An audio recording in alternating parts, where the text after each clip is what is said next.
por favor acompáñeme en esta tarde. Padre bueno, Padre Santo, gracias le damos nuevamente, Señor, porque usted ha sido tan bueno con nosotros que nos permite nuevamente, Señor, estar en esta tarde, un día más, Señor, en que podemos guardar el día del Señor y siendo capacitados, Señor, para toda buena obra, con el propósito, Señor, de interiorizarnos en la historia de nuestro país y por sobre todo, Señor, los personajes que hemos visto el día de hoy y también lo que hoy veremos que nos presidieron en la fe. Gracias, Señor, por ellos. Gracias, Señor, porque ha sido, Señor, una bendición para nosotros y personalmente también para mí, entendiendo y también viendo, Señor, su mano en medio de la historia, en medio, Señor, de en todas las páginas, Señor, que hemos revisado e investigado. Gracias, Señor, le damos por todo esto en el nombre de Jesús.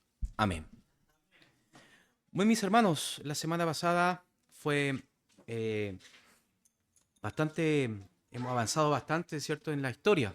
Ya estamos en la fecha aproximadamente, en la época de la Guerra del Pacífico, ¿cierto? 1879, para que nos podamos poner ya a sentarnos en la línea cronológica del tiempo. Y hemos estado viendo, mi hermano, la vida y obra de Juan Bautista Canut de Bond, ¿cierto? Él sería nuestro personaje, él sería el protagonista que aún está en nuestra vitrina. Las luces del español fue bien recibido, ¿cierto? Nosotros estamos viendo la luz y sombra de este personaje, pero más las luces del español fue bien recibido por los presbiterianos aquí en Chile. El mismo Canut de Bond fue capacitado por Robert McLean, que también lo vimos de este hombre, que también fue clave en el protestantismo aquí en Chile, junto con David Trumbull, que ya a esta altura hemos hablado bastante de él. Tenemos que reconocer, mi hermano, que nuestro español, Juan Bautista Canut de Bond, siendo un español de nacimiento, ¿cierto? Y con su acento, ¿cierto? Muy particular.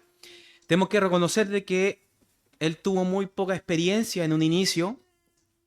Era un carácter muy impulsivo, muy, como podríamos decir nosotros los chilenos, mecha cortita, de muy impulsivo, ¿cierto? En su carácter y combinado con un hambre de la predicación, ¿cierto? Creo que son los detonantes más explosivos que pueden existir. Pero Canut predicó con mucha intensidad y denunciando fuertemente a la Iglesia Católica. Si bien no existía ningún falso testimonio de lo que él puntualmente estaba diciendo sobre el romanismo, pero su falta de preparación y las habilidades blandas se sentía un mensaje un poco más cargado emocional. Entonces, eh, se sentía un poco el divorcio ¿cierto? En sus exposiciones, en la predicación de este hombre, su divorcio con el papismo, su divorcio con el catolicismo romano. Entonces, obviamente, de que su lenguaje iba a estar siempre dando y dando y dando duro justamente al catolicismo romano. Hay un autor que estaba leyendo un libro que es de Juan Kessler, autor del libro que se titula Comienzo de los protestantes pentecostales adventistas en Chile, muy, muy bueno. Y él más o menos comenta que dice que Canut y otros problemas, bastantes problemas en la autoridad de la iglesia presbiteriana, generaron un quiebre interno con Robert McLean y se vio forzado a suspender él, ¿cierto? Presionado a suspender a Canut de Bond. Esta decisión fue una torpeza que el mundo presbiteriano lamenta hasta el día de hoy, ¿cierto? Hemos estado hablando y ya sabemos, ya estamos viendo y sintiendo prácticamente las diferencias. Ya entendemos por un lado a los luteranos en el sur, Valparaíso, los anglicanos y los presbiterianos aquí también en Santiago. Y el mundo presbiteriano lamenta hasta el día de hoy esta lamentable mala gestión que hicieron con Canut de Bond. Canut necesitaba solo formación, tiempo para pulir un poco más sus dones. Y en Chile, este inquieto español pasó a ser muy, pero muy reconocido. ¿Sí? Entendemos de que él, le quedamos la semana pasada de que vinieron a golpear su puerta, ¿cierto? Pidiendo y siendo solicitado a una misión protestante de cierta línea teológica, ¿cierto? Eh, pero ya en ese tiempo Canut de Bond era bastante conocido, no por las grandes esferas tal vez políticas o de autoridades o a nivel jurídico, sino que, como lo fue David Trumbull, sino que en el ciudadano a pie, común y corriente en la calle, Canut de Bond era más conocido todavía. Bueno, Muy conocido, al punto de que no hubo mayor exponente o predicador mejor catalogado que en el trabajo evangelístico por parte de Juan Bautista Canut. Conectaba muy fácil con la gente. Conectaba muy fácil y no pasaba desapercibido. Y sobre todo la conexión con el lenguaje. Recordemos, bueno, generalmente usted, me imagino que lo ha sabido, o lo ha escuchado alguna vez, que los gringos, o los estadounidenses, o los ingleses, cuando hablan español, ellos como hablan un poco así, ¿cierto? Que no se le entiende mucho, y sí, es como un poco casi molesto para el oído español para nosotros, ¿cierto? Castellano. Pero este español, como tenía, eh, era español, ¿cierto? De nacimiento, entonces conectaba mayor con la gente, con verbos, con ejemplos, con el vivir común de las personas. Entonces él tenía bastante conexión puntualmente con las personas comunes y corrientes.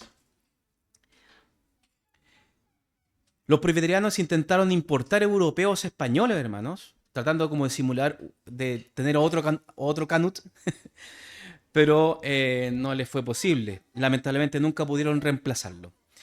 Es como, me dio bastante risa, es como, bueno, el pastor acaba de decirnos, tirando la oreja a los futboleros, ¿cierto? Pero es como muy parecido de la pérdida que tuvo eh, este Boca Juniors con Marcelo Salas, ¿cierto? De que perdieron a Salas y Salas después se fue a River y la rompió, ¿cierto? Sabemos, los futboleros, sobre todo los que nos gusta el fútbol de esa parte, no sabemos eso, ¿cierto?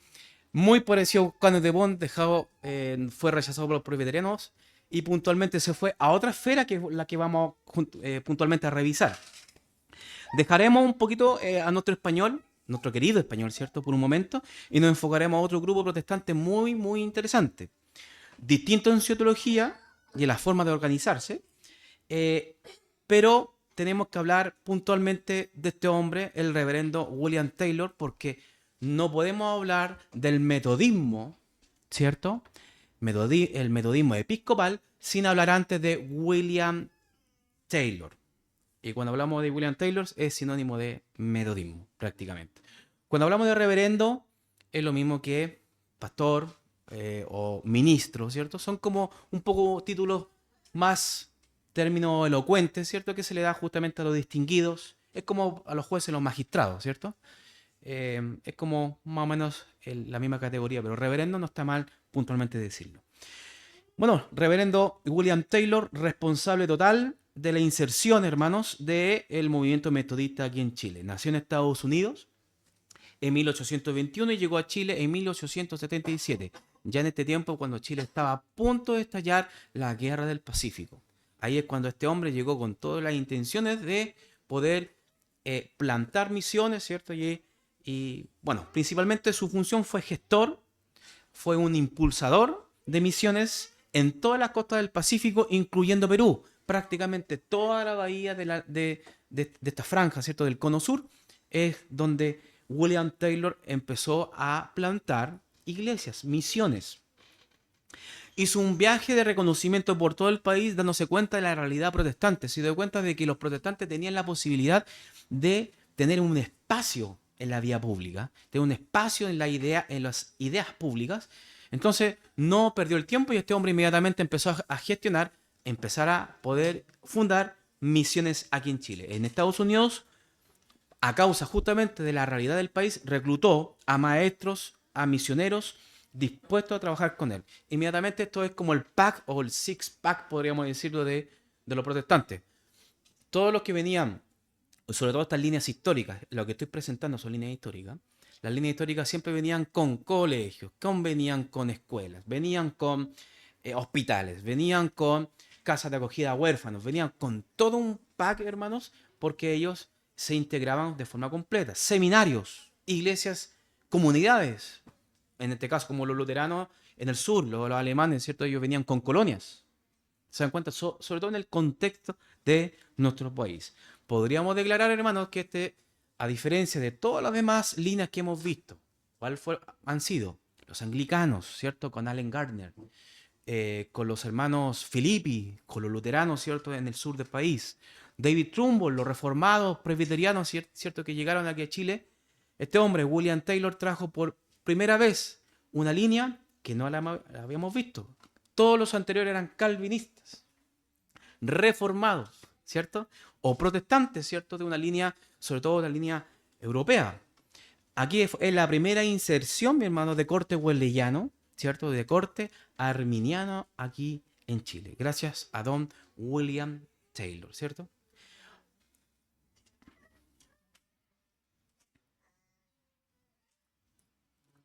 Bueno, un poco hablar un poco de su vida, ¿cierto? Su conversión fue en un camp meeting metodista, en este caso en una especie de retiro espiritual, ¿cierto? Es como comúnmente hoy día se conoce de esa manera. Pero es como un campamento, ¿cierto? Pero donde ellos buscaban a Dios, ¿cierto? Y eso es fue parte de las prácticas metodistas que después esto pasó a ser parte de la realidad y las prácticas pentecostales más adelante, ¿cierto? Lo que son los camp meeting o campamentos o retiros espirituales. Pero bueno, fue ordenado a la iglesia metodista episcopal en Estados Unidos y como es la tradición wesleyana, este hombre lo hizo a caballo, por las ciudades, por los campos, trabajando fuertemente en el evangelismo. Como una estructura de gobierno muy marcada, se reflejó puntualmente en sus misiones. Recordemos que los metodistas heredaron puntualmente la figura de gobierno episcopal, ¿cierto? De los anglicanos, o sea, piramidal, obispos, ministros, presbíteros, pero siempre con una mirada que llega a un hombre, a un obispo, ¿cierto? En las misiones. En Chile la misión empezó, acá en Chile, con colegios, escuelas, en inglés para residentes extranjeros, los disidentes. Servicio religioso en inglés. Luego, expandiéndose y abriéndose iglesia en español también en ciudades como Santiago, Concepción, Iquique y Coquimbo. Fue fundamental para la implantación del metodismo en Chile, la institución que hoy conocemos como el metodismo, la Iglesia Metodista de Chile, impulsando la educación, especialmente para hijos extranjeros, pero esto contribuyó también a abrir espacios de educación no católica, o sea, para disidentes y para chilenos liberales.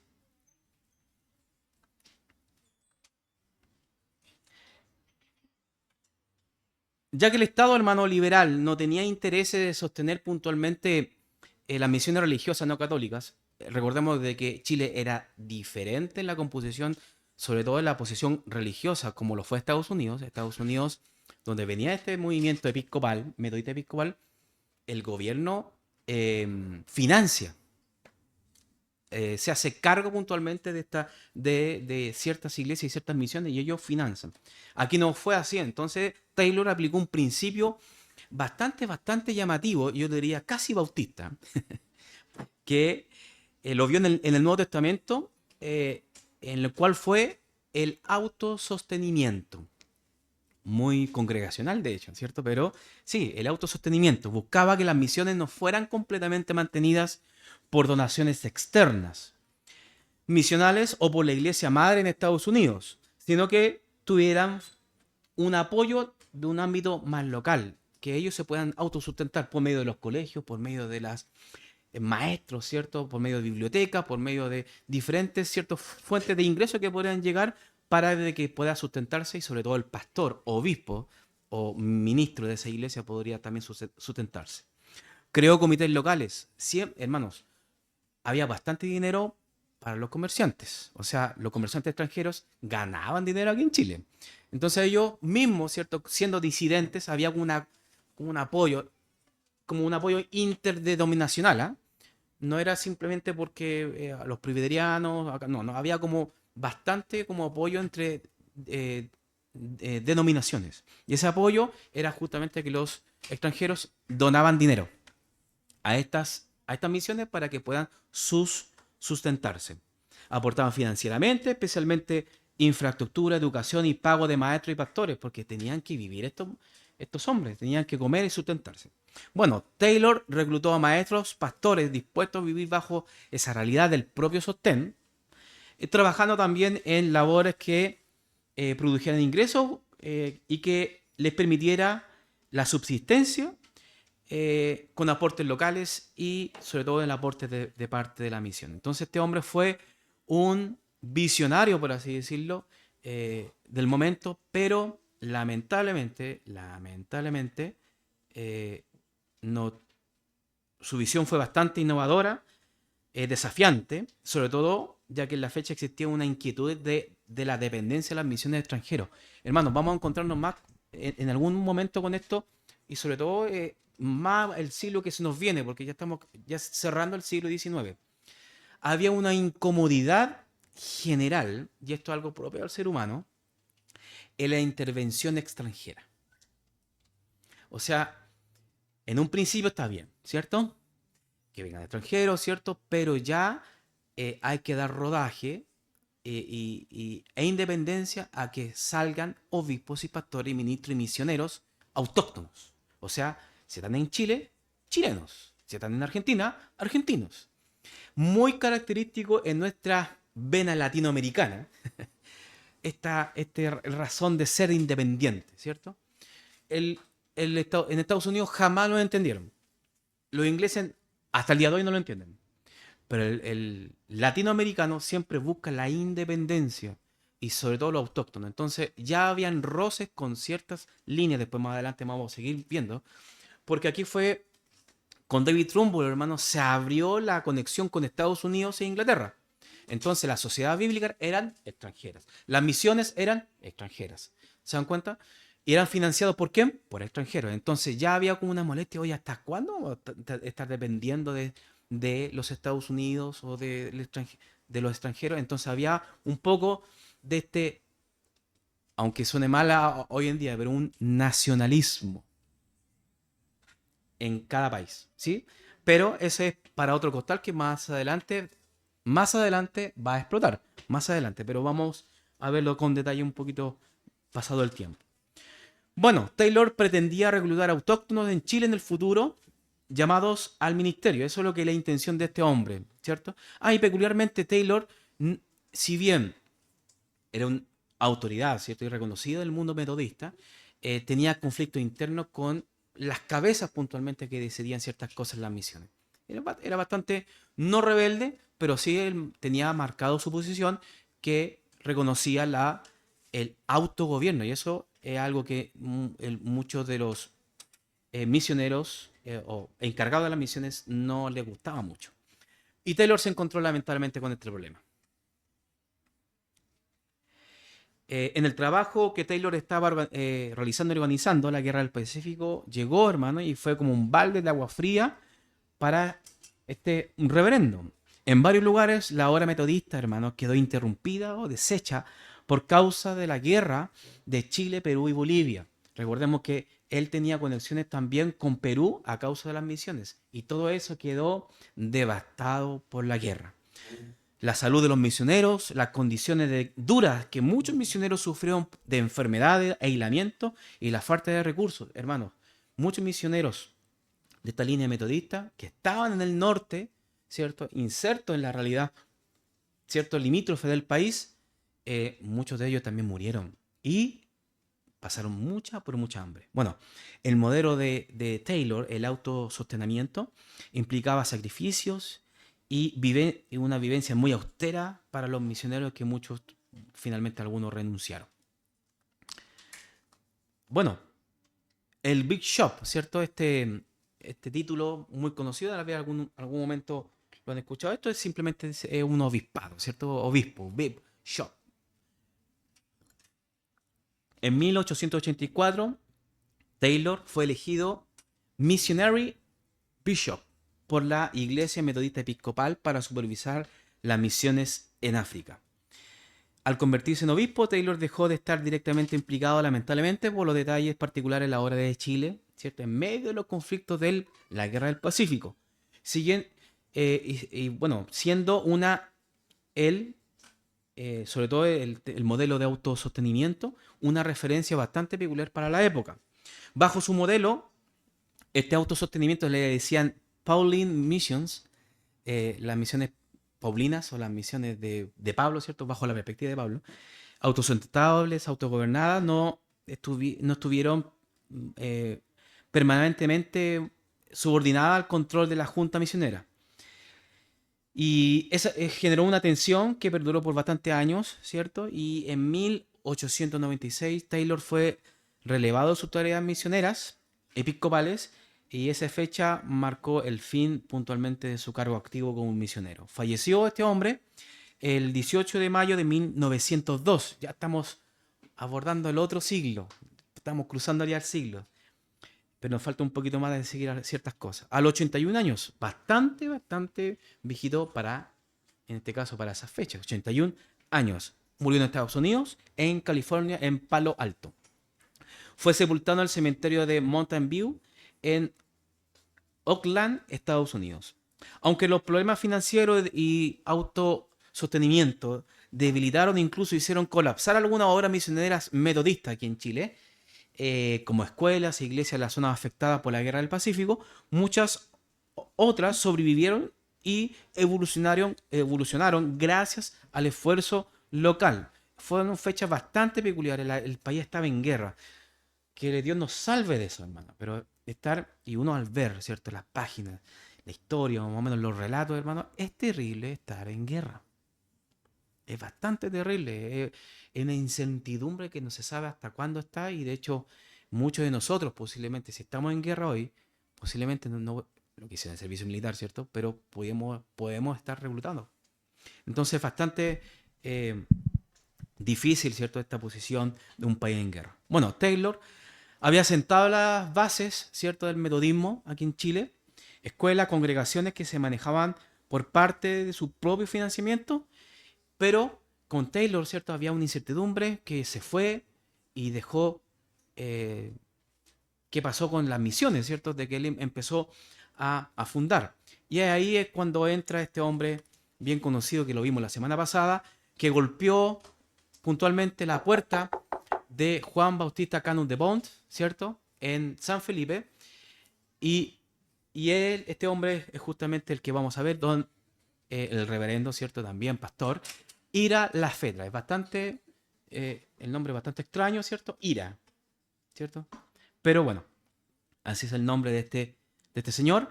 Joven misionero metodista estadounidense que llegó a Valparaíso en 1889. Enviado oficialmente por la Junta Misionera de la Iglesia Metodista Episcopal de Estados Unidos. Se fue Taylor y llegó Lafetra. Yo creo que alguna vez lo han escuchado así, Lafetra. Como que Ira lo dejan a un lado porque es bien raro el nombre, ¿cierto? Lo dejan Lafetra. Él reorganizó la misión, fortaleció la educación metodista, impulsó el trabajo en español, ya dejando un poco lo que el Taylor quería, sobre todo enfocándose en la población extranjera. Él se está enfocando en otra población, que era la chilena, español, castellano, el chileno a pie. Consolidó la estructura eclesiástica, y para ser, obviamente, justos con el Taylor, que ya se nos falleció, ¿cierto? Taylor fue el pionero y sembrador, y Lafetra fue el organizador y constructor del radial, por así decirlo, en términos bien de construcción, el radial que hizo Taylor, ¿cierto? Ahí trabajó Lafetra para hacer puntualmente el edificio que la misión metodista viene más adelante a construirse. Lafetra nombró bajo su cargo a Juan Bautista Canut de Bont como pastor metodista.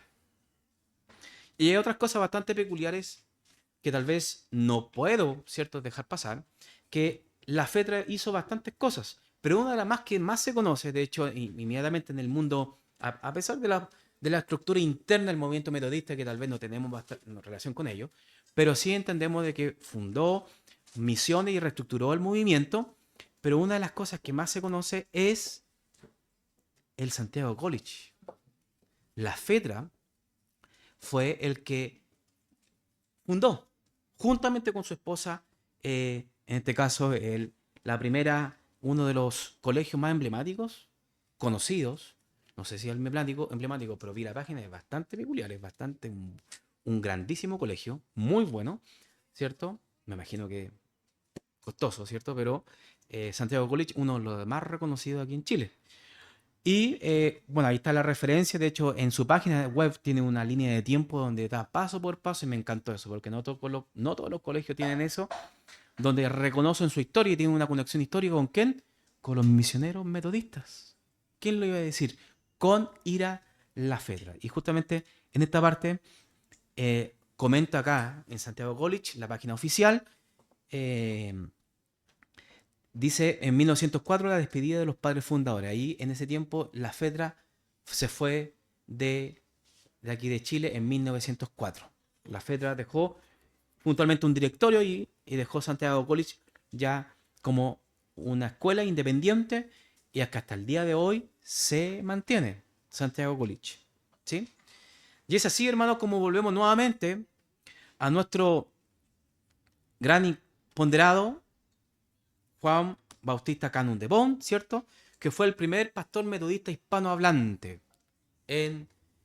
por el lado metodista, ¿cierto? Entendemos de que el primer pastor se lleva en este caso ese estandarte de la iglesia presbiteriana, ¿cierto? Pero aquí Canut de Bont, hispanohablante, fue por lado del primer pastor metodista, y que eso fue también algo bastante importante, bastante también histórico, que quedó para siempre en la historia de nuestro país. Bueno, Canut de Bont predicaba, hermanos, en plazas, en calles, en ferias, en barrios, en conventillos, en tomas, en lo que sea, hermanos, él predicaba el evangelio, pero era, hermano, era como prácticamente enfermante, porque él no paraba de predicar nunca, obviamente en el aspecto positivo, ¿cierto? No dejaba de predicar nunca, al punto que no tenía cuidado dónde hacerlo. Hizo que muchas personas comunes se acercaran al evangelio. Su plaza, ¿cierto? O donde él predicaba el evangelio era la gente común del barrio, las personas comunes del pueblo. ¿Y dónde lo hacía? En lugares que puntualmente eran privados, él los arrendaba y juntaba y hacía una especie de misión. Pero él ya tenía el título de pastor, entonces la misión, bajo el punto de vista metodista, estaba completa con la presencia de este ministro, que es Juan Bautista Canut de Bont, en tal lugar. Él se fue a La Serena, se fue a Coquimbo La Serena, en ese bar, en esas ciudades, es donde empezó a predicar y empezó a generar un espacio y arrendar, ¿cierto? Un lugar para poder tener ya lugar para predicar. Su español sin duda le abrió puertas que otros protestantes no podían gozar inmediatamente. Bueno, nuevamente, el gringo hablaba así más o menos enredado, pero Juan Bautista tenía elocuencia, llegaba a la gente, tenía ese tacto con sus palabras, ¿cierto? Era muy respetuoso, era un caballero, hermano, en la calle, y de hecho él nunca respondió, ¿cierto? Lo que puntualmente vamos a ver ahora. Nunca respondió a los enfrentamientos. Nuestro español puso manos a la obra y de verdad que se puso a trabajar. Hermanos, no descansó este hombre. Juan Bautista Canut de Bont no descansó. Era carismático, era polémico, pero al mismo tiempo era directo. Inmediatamente, hola, ¿cómo estás? ¿Cómo te va? ¿Conoces al Señor?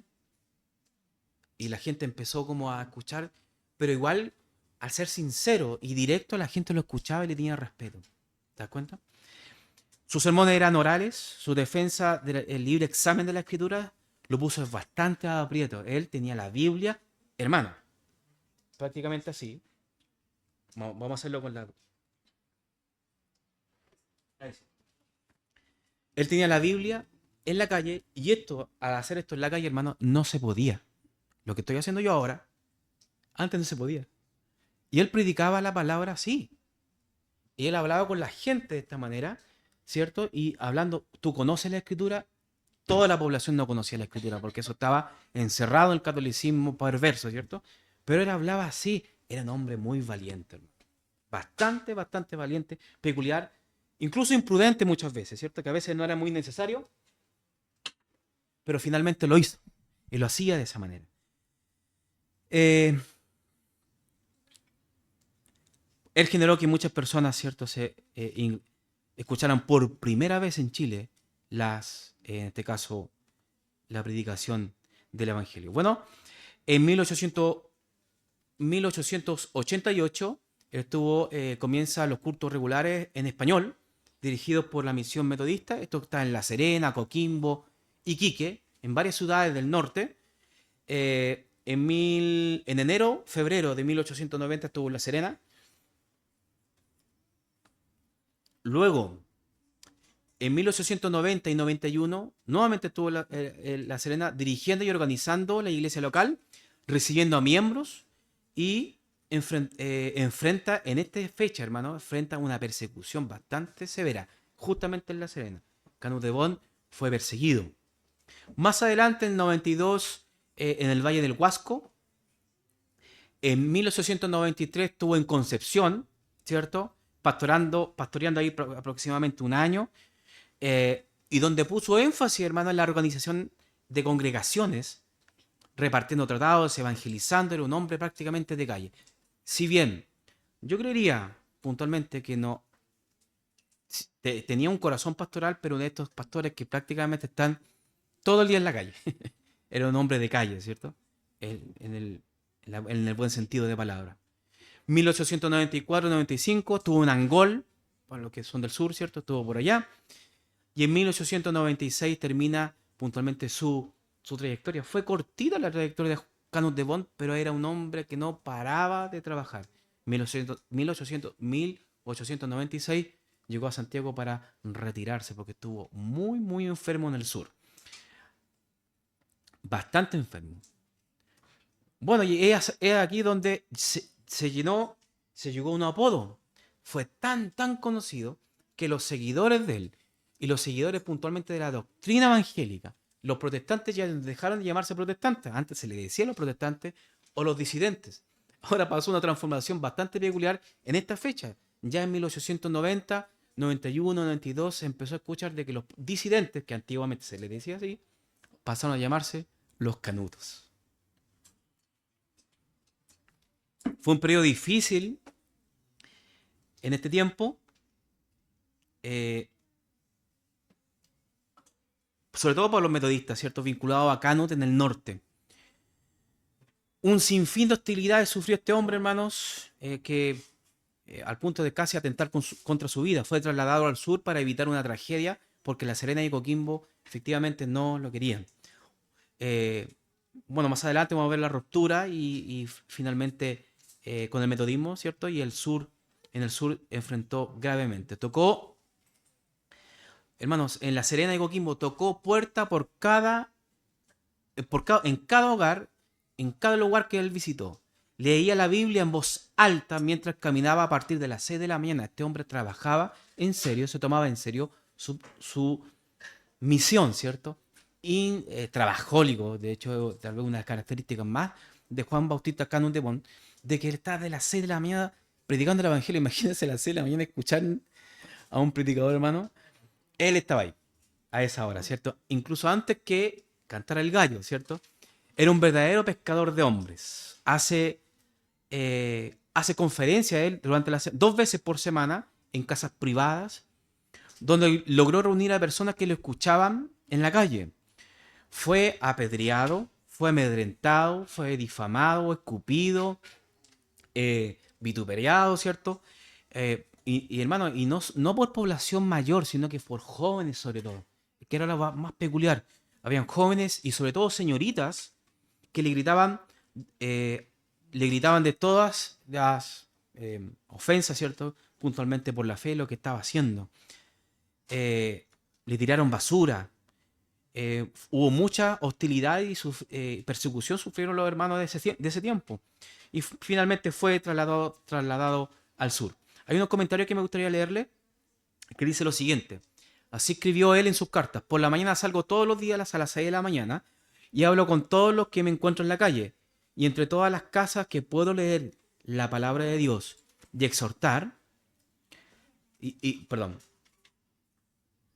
y entro a todas las casas que puedo leer la palabra de Dios y a exhortar. Esto fue el 17 de febrero de 1890. Otro, en algunas veces salgo acompañado de algunos para tener una misión más útil. Hablo en voz alta como explicando al que tengo a mi lado. Algunos vienen de atrás de mí oyéndome, a veces una cuadra, de modo que ahora predico por las calles también. Gloria a Dios. Esa es una, no sé cómo decirlo, pero una obra de arte puntualmente que Juan Bautista Canut de Bont hacía. Él predicaba, hermanos, con la palabra de Dios abierta, pero para que no le dijeran nada, ¿cierto? Porque estaba sufriendo ya persecución, él leía en voz alta y empezaba a exhortar un sermón mientras, mientras que tenía a alguien al lado como si estuviese hablando con él. Pero él hablaba fuerte. Esa es una técnica puntualmente que él no está exhortando a nadie, sino que él está conversando, es una conversación privada. Ahora que escuchen los demás es otra cosa. Una técnica, hermano, espectacular de Juan Bautista Canut de Pont. Entonces este hombre es bastante inteligente también, pues, ¿cierto? Impulsivo, pero también inteligente. Todos los días no se oye otra cosa más que gritos, insultos, mofas, etc. El grito más sonoro es Canuto ladrón, asesino masón, barba de león, lobo renegado y palabras deshonestas inmorales. Yo paso sereno con mi sonrisa y a veces me hacen reír y respondo con el saludo de mi sombrero. Siempre, no era normal en ese tiempo, hermano, que estos hombres tenían siempre sombreros, ¿cierto? En ese tiempo, antes del siglo XX, siglo XIX, tenía un sombrero y él se lo retiraba, ¿cierto? Mostrando el respeto que a pesar de sus insultos, él mostraba cordialidad. Las señoritas me escupen cuando paso. Algunas, al pasar yo, sacan el cajón de la basura y lo ponen por delante, como en señal como de que efectivamente él era una basura. En todas las calles hay en las paredes mi nombre con apodos. En gran escala le ponen, imagínense, le ponen nombres de Canutos o Juan Bautista a los perros, a los caballos, a los burros, a los bueyes. Canuto, a todos los que asisten a nuestra iglesia los llaman canutos y a las mujeres le dicen canutas. Cuando salgo, cuando salgo por la calle todos los días, no se oye más que gritos al lobo canuto, al apóstata, al diablo, al loco. Toda la gente a las puertas, yo saludando. Alguna pedreada de estos trae muchas cuestiones que no son gente baja, sino son jóvenes, son niños, son mujeres decentes. Los pobres, mire qué peculiar, los pobres, Juan Bautista decía, me defienden. Los conventos todos los días predican contra mí. Yo creo que alguno de mis hijos va a ser el primer mártir de Jesucristo en Chile. Ellos tienen ahora más fe, aman a Jesús. Mi Virginia esposa está conforme, pero tiene miedo que maten a los niños. Y deseo que usted haga una visita a Balmaceda, el presidente de ese entonces, y ponga en su conocimiento lo que está sucediendo. Esta es una carta que estaba hablándole Juan Bautista Canut de Pont a Ira la Fetra. Bueno, en Concepción, la misión de Canut de Pont tuvo primero su base en la ciudad chilena de Concepción, donde se organizó una iglesia local, y después donde se realizó viajes misioneros a otras partes de Chile donde se ensanchó el territorio de su predicación y las ciudades sureñas. Lugares donde la iglesia católica no tuviera mucha influencia. El Bajo Pueblo, campesinos, ciudades puntualmente lejanas. ¿Y qué ocurrió? Con el tiempo se separó Canut de Pont del metodismo. Canut decidió separarse del metodismo oficial y continuar su ministerio de forma independiente. Escuchen bien. Pasó a organizar grupos, cultos y comunidades no denominacionales, sostenidos por creyentes locales y por denominación espontánea. Fundó pequeñas iglesias locales, que llamada a veces misiones evangélicas o congregaciones bíblicas. Estas congregaciones no tenían aún una estructura formal, pero funcionaban como un núcleo de creyentes en español, que después se integrarían a otras denominaciones más adelante que vamos a ver, protestantes. En Santiago, lamentablemente, nuestro español se enfermó, siguió reuniéndose con un pequeño grupo de fieles en su casa, en espacios alquilados aquí en Santiago. Predicó hasta poco antes de su muerte, el 9 de noviembre de 1896. Aunque dejó una organización formal en esta iglesia, sus seguidores continuaron reuniéndose. No se sabe mucho de lo que ocurrió puntualmente con estas iglesias y posiblemente fueron abordadas por otra iglesia, ¿cierto? O simplemente fueron anexadas a otras ya establecidas. Pero Canut de Pont fue pionero en poder aquí en Chile en instalar iglesias independientes. Y es así como llegamos puntualmente al fin de este personaje y ahí está unas fotitos que hacen referencia a la tumba. de Juan Bautista Canut de Bon, que murió aquí en Santiago, y también referente a su posición y la contribución que hizo el movimiento protestante aquí en Chile. Juan Bautista Canut de Pont. ¿Qué les pareció? Interesante. Está enterrado aquí en el patio de los disidentes, aquí en el cementerio general. Juan Bautista Canut de Pont. Interesante, ¿no? Es así como, para lo que no sabían, por eso nos dicen canutos. Aquí en Chile, sí, a nosotros nos dicen puntualmente canutos o canutitos. Pero el hecho de que es despectivo, pero yo creo que podríamos tomarlo de otra manera. Hoy en día, que me digan canuto a mí es como un gracia, un privilegio, porque efectivamente ya conozco ya la vida de Juan Bautista Cano de Bondi, y es tal vez un diálogo que podríamos tener con las personas que no conocen a Cristo, y dicen, ah, pero eres canuto. Sí. ¿Y sabes por qué nos dicen canuto? Y ahí va. ¿Cierto? Que podemos también entrar con el Evangelio hasta con estos nombres. ¿Se dan cuenta? Pero Canut de Bont fue aquí en Chile el primer evangelista, podríamos decir, que recibimos eh, en, un, en, un, en un tiempo muy difícil, hermanos. Y que fue una bendición. Luz y sombra. Entendemos que el hombre era bastante impulsivo, pero finalmente glorificó al Señor. ¿Qué les parece? Bueno, dudas, consultas, preguntas.